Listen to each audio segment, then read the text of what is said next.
I'll be the first speaker of the opening opposition from the opposing team with the motion. This House prefers films that focus on revenge over ones that focus on reconciliation. So, as the opening government team have stated before on their argument,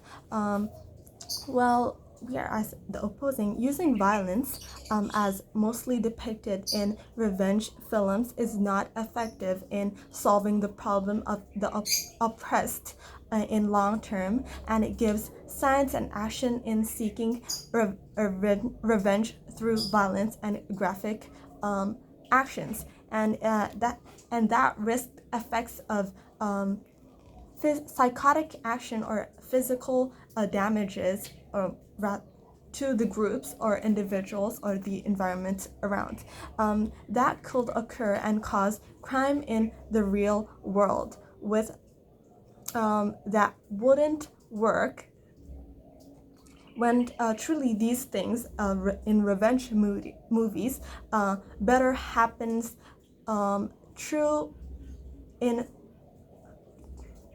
truly happens only in movies with controlled settings, and rather than feeling validated through watching revenge films, these oppressed groups will be motivated to act such violent ways like in revenge films toward the oppressor and depict violence as such seen in films.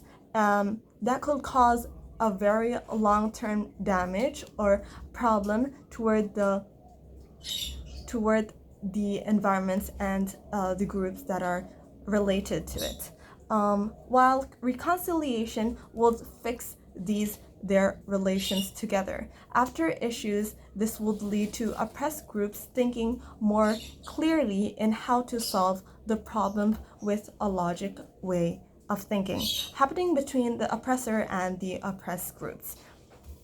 Well, rather than acting violently in mostly shown in movies, revenge movies to be specific, proving my point that reconciliation fixed the relationship in a more logical way and in a better communicative way as human beings.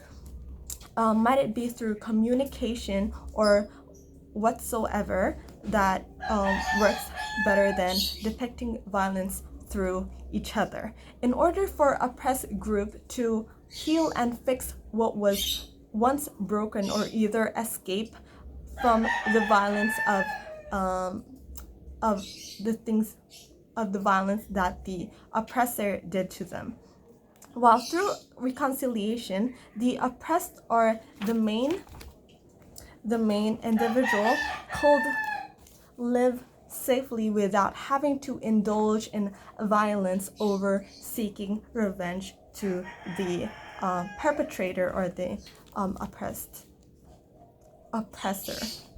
While revenge causes destruction and can cause a great amount of damage to the group or either to the stronger and the surroundings, and could turn the once oppressed group into the perpetrator themselves, and the oppressor being the victim, this would lead to a cycle of violence over and over again through revenge. And that really isn't a viable option in the real world where violence have been happening a lot.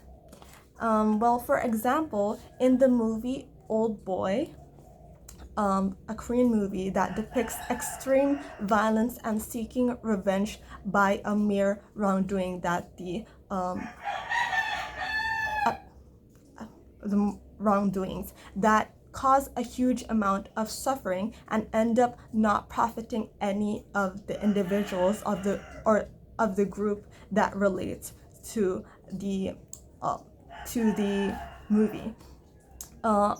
A point also goes to how reconciliation heals the groups of oppressed individuals from the oppressor, and they will rebuild trust and reform and restore connection with each other that goes with communicating how the victim would like to solve the problem with the perpetrator, which is the oppressor in this situation. Well, reconciliation can benefit the oppressed by reducing the injustice that happened between the groups. Usually depicts the perpetrator being vulnerable from apologizing and taking responsibility by their action. Oppressed groups could also forgive if they wanted, or given the option to forgive the perpetrator or the oppressor. With this motion in films that focus on revenge over ones that focus on reconciliation as the opposing team, as reconciliation brings much more benefit, might it be physically or even mentally, through the oppressed or the oppressor, and avoid the risk of violence toward a certain group or individual that relates to the action. And reconciliation will bring a bigger or a better and a larger opportunity to take in the future, rather than resorting to revenge and depicting violence with each other, with back and forth, only hurting each other rather than healing each other with a better way through communicating and reconciliation. Thank you.